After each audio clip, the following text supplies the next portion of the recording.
Assalamualaikum warahmatullahi wabarakatuh. Perkenalkan, nama saya Dita Prastika Ningtyas dengan NIM 250201021144, Prodi Manajemen, mata kuliah Studi Kelayakan Bisnis. Nah, di sini saya ingin mempresentasikan tentang analisis sumber daya manusia sebagai penentu kelayakan bisnis, strategi rekrutmen, kompetensi, dan produktivitas tenaga kerja. Nah, sumber daya manusia merupakan aset strategis yang menentukan keberhasilan suatu bisnis. Dalam studi kelayakan bisnis, aspek SDM sering kali menjadi komponen krusial yang mempengaruhi keputusan investasi dan keberlanjutan usaha. Studi kelayakan bisnis itu hadir sebagai instrumen paling penting yang membantu pengambil keputusan dalam menilai apakah suatu usaha layak dijalankan dari berbagai aspek, mencakup pasar, teknis, finansial, hukum, dan sumber daya manusianya. Nah, fenomena di dunia usaha menunjukkan bahwa banyak bisnis gagal bukan karena kekurangan modal atau teknologi, melainkan karena ketidakmampuan mengelola sumber daya manusia secara efektif. Untuk rumusan masalah dan tujuan penulisannya itu, rumusan masalahnya bagaimana peran sumber daya manusia menentukan kelayakan suatu bisnis. Yang kedua, apa saja aspek SDM yang perlu dianalisis dalam studi kelayakan bisnis.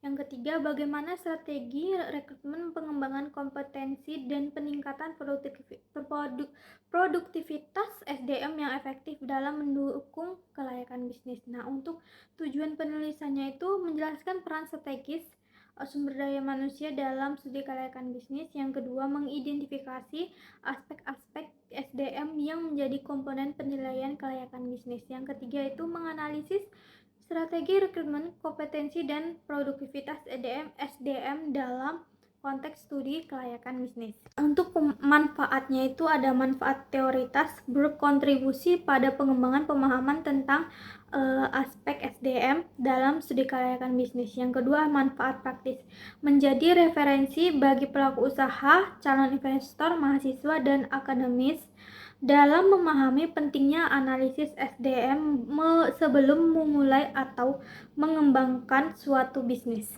Nah, untuk kajian pustakanya itu, konsep studi kelayakan bisnis itu ada Subagio 2022, yaitu menegaskan bahwa studi kelayakan bisnis bertujuan untuk menghindari keberlanjutan penanaman modal yang terlalu besar pada kegiatan usaha yang tidak menguntungkan. Yang kedua itu menurut Umar 2021, itu studi kelayakan bisnis adalah penelitian yang dilakukan terhadap suatu ide usaha untuk menilai apakah ide tersebut layak dilaksanakan atau tidak. Nah, ada aspek SDM dalam studi kelayakan bisnis. Menurut Kasmir Jafar tahun 2021, 5 hal pokok yang harus dianalisis. Yang pertama, jumlah karyawan yang dibutuhkan. Yang kedua, kualifikasi dan kompetensi yang diperlukan. Ketiga, ada ketersediaan tenaga kerja di pasar. Yang keempat, ada biaya tenaga kerja termasuk gaji, tunjangan, dan pelatihan. Dan terakhir ada rencana pengembangan SDM jangka pendek dan jangka panjang. Nah, ada Fahmi tahun 2021 menambahkan, analisis SDM juga harus mempertimbangkan budaya organisasi, sistem kepemimpinan, dan tata kelola SDM, karena bisnis sukses membutuhkan karyawan yang nilainya selaras dengan visi dan misi perusahaan, bukan hanya kompeten secara teknis. Nah, untuk rekrutmen dan kompetensi sumber daya manusia itu ada rekrutmen dan seleksi. Nah, menurut Mangkunegara tahun 2022, rekrutmen efektif menghasilkan pelamar berkualitas sehingga manajemen dapat memilih orang yang tepat sekaligus menekan turnover. Nah, menurut Sutrisno tahun 2021, rekrutmen berbasis teknologi, media sosial profesional, portal kerja daring, ATS, dan AI untuk penyaringan lamaran terbukti lebih efisien dibanding metode konvensional. Nah, untuk kompetensi SDM-nya itu menurut Wibowo tahun 2023, mendefinisikan kompetensi sebagai karakteristik dasar strategi seseorang yang memungkinkan mereka memberikan kinerja superior dalam pekerjaan, peran, atau situasi tertentu. Nah, menurut Hasibuan tahun 2022 menyebutkan bahwa program pengembangan SDM yang efektif mencakup orientasi karyawan baru, pelatihan teknis, pengembangan kepemimpinan, mentoring, coaching, dan program pendidikan lanjutan. Nah, untuk produktivitas tenaga kerja menurut Siagian tahun 2021, produktivitas adalah kemampuan memperoleh manfaat sebesar-besarnya dari sarana yang tersedia dengan menghasilkan output optimal bahkan melebihi target. Untuk faktor yang mempengaruhinya itu ada motivasi, kompensasi, lingkungan kerja, teknologi, dan kualitas manajemen. Nah, untuk relevansi finansial, yaitu proyeksi produktivitas membantu penyusunan rencana keuangan yang realistis dan penentuan titik impas atau break-even point yang menjadi komponen integral penilaian kelayakan finansial bisnis, yaitu menurut Fahmi tahun 2023.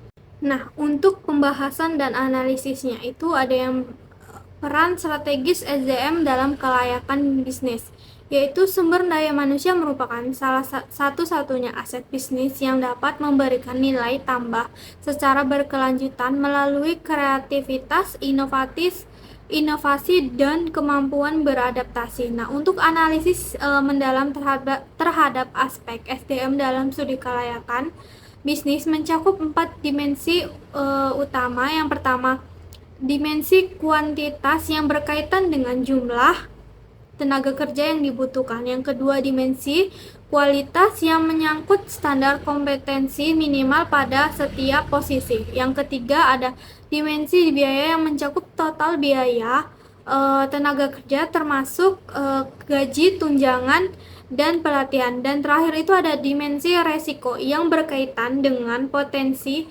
masalah SDM yang dapat mengancam keberlangsungan bisnis.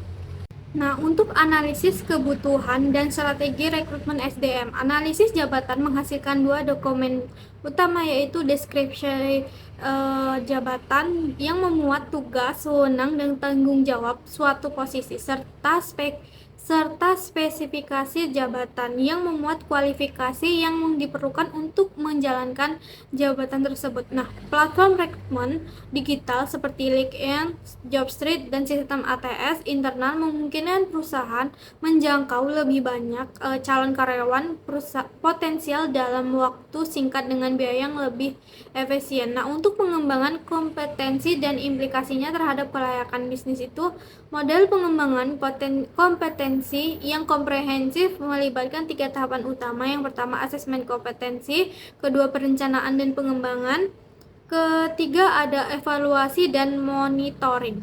Nah, untuk manajemen produktivitas SDM sebagai indikator kelayakan bisnis itu, beberapa faktor utama yang mempengaruhi produktivitas SDM yaitu motivasi karyawan yang sangat dipengaruhi oleh sistem kompensasi dan penghargaan. Yang kedua, ada kondisi dan lingkaran kerja yang mendukung, mencakup ketersediaan peralatan memadai, keselamatan dan kesehatan kerja, serta budaya organisasi yang positif.